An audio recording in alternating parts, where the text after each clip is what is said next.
이재명 대통령께서 지지율 회복 카드로 큰 선물을 준비하십니까? 온라인 커뮤니티인 DC인사이드 마이너 갤러리와 일간베스트 저장소 모두 접근이 차단된 것으로 나타났습니다. 20일 오전 11시 7분 현재 DC인사이드 마이너 갤러리에 접속하면 운영 원칙 위반으로 접근이 제한되었습니다. 라는 안내와 함께 접근이 제한되고 있습니다. 매니저가 위반 게시물 정리 시 해당 갤러리는 다시 이용 가능합니다. 라는 안내와 함께 사유는 관리 소홀로 나와 있는데 일단 해당 부분은 정부 차원의 접근 제한 조치일 것이라는 추정도 있지만 확인된 것은 없는 것으로 알려졌습니다. 네, 갑자기 이렇게 일베가 날아간다. 일베의 언어로 문조털레유를 외치는 뉴 이재명 세력도 당황할 것 같은데 지금부터 중요한 부분을 보고 드리겠습니다. 시청자분들 중 자신이 코어 지지층이라고 생각하시는 분들은 구독, 좋아요 꼭 눌러주시고 끝까지 시청 부탁드립니다. 먼저 민주당이 확실히 위험하다고 느껴지는 것은 저주와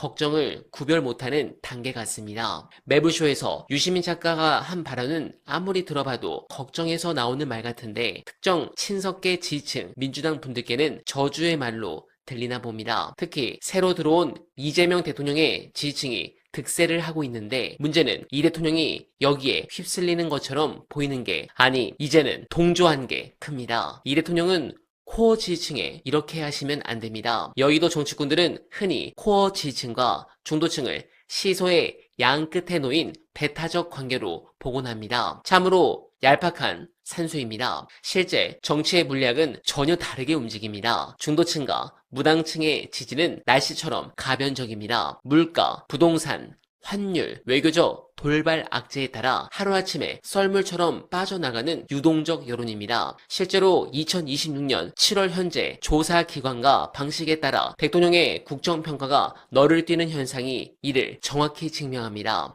이 유동성의 바다 위에서 정권을 지탱하는 유일한 닻이 바로 코어 지지층입니다. 그들은 단기적 여론 변화 속에서도 정부의 헌법적 가치와 정치적 지향점을 믿고 마지막 순간까지 방어벽을 치는 존재들입니다. 이 핵심 기반이 흔들리면 중도층은 어떻게 생각하겠습니까? 자기 지지자들에게도 신뢰받지 못하는 지도자구나 라며 정권의 리더십과 지속 가능성을 의심하고 가장 먼저 등을 돌립니다. 즉 코어 지지층의 안정은 외연 확장의 걸림돌이 아니라 외연 확장을 가능케 하는 유일한 출발점입니다. 그런 부분에서 현재 돌아가는 상황을 보면 대통령이 핵심 지지층을 낡은 세력이나 극단적 집단으로 취급하는 참모들의 언어에 물들기 시작할 때 정권 내부에는 끔찍한 부식이 일어납니다. 검찰, 사법제도 개혁이나 재벌 개혁 같은 거대 담론은 기득권의 격렬한 저항을 동반합니다. 개혁으로 손해를 보는 세력은 조직적으로 반발하고 레거시 언론을 동원해 정권을 압박하죠. 이때 대통령이 코어 지지층의 신뢰까지 잃으면 그 저항을 견뎌낼 정치적 힘이 통째로 소멸합니다. 개혁은 옳고 그름이라는 당위만으로 추진되는 게 아닙니다. 저항의 벼랑 끝에서 버텨줄 지지 기반의 덩치가 있어야 가능한 전쟁입니다. 대통령이 이 기반과 멀어질수록 그 빈자리는 권력과 자리를 찾아 모여든 관료적 기회주의자들과 완장찬 불나방들로 채워집니다. 오랜 시간 가치와 철학을 공유한 동지들을 밀어내고 기회주의적 관료와 언론인의 판단이 민심을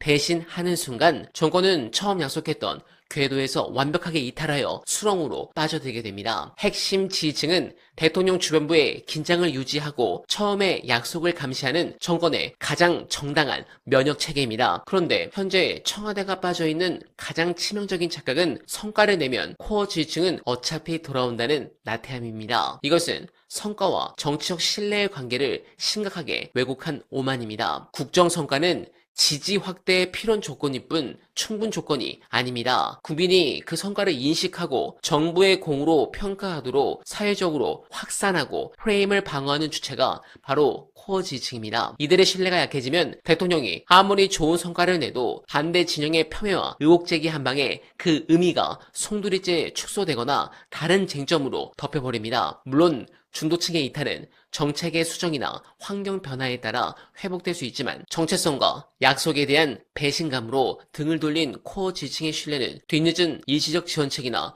홍보쇼로 결코 되돌릴 수 없습니다. 한번 무너진 지층과의 신뢰는 대통령 한 사람의 임기로 끝나지 않고 차기 지방선거와 총선 그리고 민주진영 전체의 장기적인 존립 기반을 통째로 파괴하는 연쇄적 정치 참극으로 이어지게 됩니다. 여러분, 그리고 청와대 이재명 대통령님, 당신을 그 자리에 앉힌 것은 여의도의 영악한 책사들이나 총리실의 타협적인 관료들이 아닙니다. 대선 패배의 짙은 어둠 속에서도 이재명이라는 정치인을 온몸으로 방어하고 성장시켜 끝내 조기 대선의 승리를 쟁취하는 성벽 아래 위대한 개혁파 주권들이었습니다. 그 뿌리를 부정하는 포용은 야합이며 그 기반을 흔드는 외연 확장은 망하는 길입니다. 약속했던 1%의 확실한 검찰 사법개혁의 약속을 이행함으로써 지지층에게 존중받고 있다는 확신을 주셔야 합니다. 그리고 일관성 있는 인사와 선명한 가치 통치로 무너진 정치적 신뢰를 당장 복원해야 합니다. 또한 핵심 지지층인 4050 세대가 효능감을 느낄 정책이 필요한 시점입니다. 아니, 왜 청년들만 챙기는지 저는 이해가 안 갑니다. 실질적으로 곳간을 채우는 세부담은 우리 4050 세대가 덤태기를 쓰고 혜택은 청년들이 독식하는데 정작 표를 까보면 청년들의 민주당 지지율은 수직 낙하합니다. 반대로 손해만 보는 4050은 콘크리트처럼 지지율을 유지하죠. 이 기괴한 미스터리의 정체가 바로 여기서 풀리는 겁니다. 그들에게 국가의 복지나 혜택은 고마운 선물이 아니에요. 청년인데 당연히 줘야지. 근데 왜 임대주택 따위로 주는 거야?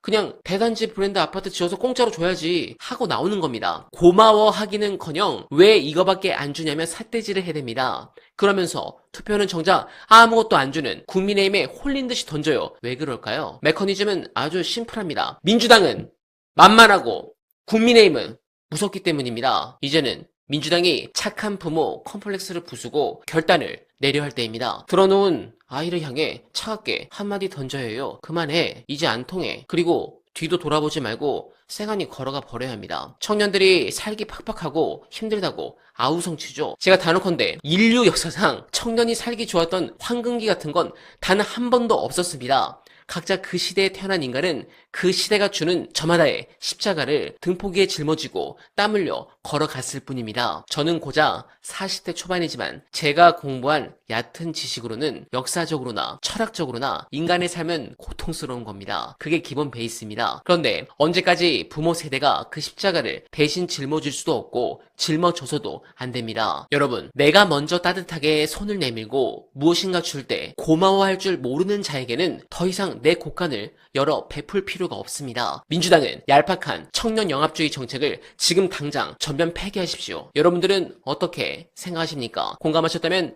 소중한 언알바 후원 부탁드립니다. 댓글에 고정된 내용을 통해 많은 사랑 부탁드리며 언알바는 오늘도 최선을 다하겠습니다. 여러분 고맙습니다.